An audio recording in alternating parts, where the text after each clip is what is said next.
Hello everyone, it's Shane Kanto, your Wasteland reviewer, and I'm here to review the new Nat Geo documentary, Bobi Wine, the People's President. And this is from directors Moses Buayo and Christopher Sharp, and focuses on the story of Bobi Wine, who is an opposition leader, activist, and musical artist from Uganda, and his attempts to try to get the present president of Uganda out of office, who's been there for decades.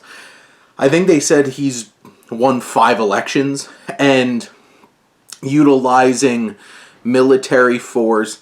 And this is like one of those kinds of films that you watch and realize kind of how good you have it in where you live, because all the stories of the steal, this election was stolen, this was fraud, haven't seen anything and have no idea what they're talking about. And then you watch this and you see what Yoweri Museveni has done to keep his regime together in Uganda. It's shocking.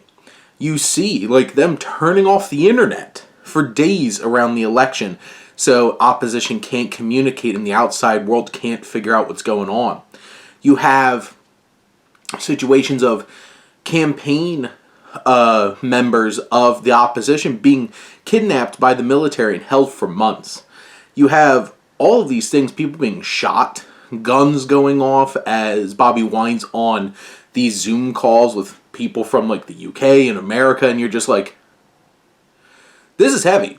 This film tackles those things in a very direct way. And what's fascinating is that they actually talk to Museveni and get that perspective.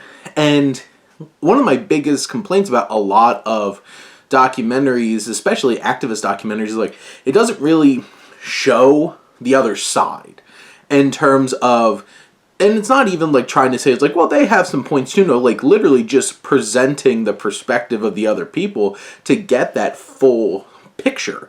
But you do get this here, and it makes it so much more fascinating. And it kind of makes you think about other films and how that feels like it was so lacking. This film also has little interludes of Wine performing music. He did a song for COVID, like this PSA song to keep people safe during COVID, and all these different things. And it adds layers. You see Wine and his family, and his friends and his campaign people. You have that. You have these really uncomfortable, intimate moments of seeing like soldiers just hanging out on his property and not even acknowledging him, and them surrounding his compound for days around the election.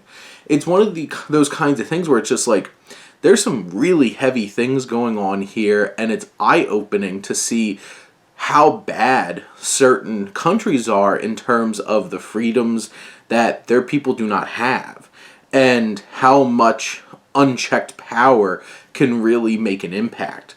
I do think that like this film's like full 2 hours long, and from like a narrative standpoint and like watching, it could get a little repetitive at times because it is showing a lot of the same things over and over again.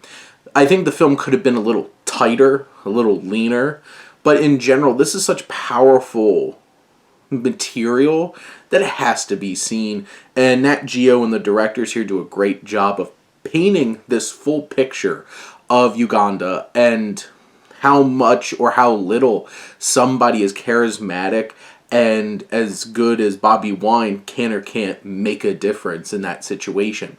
It's a thought-provoking film, and it's certainly a needed watch, especially in today's climate in terms of power and authority in government.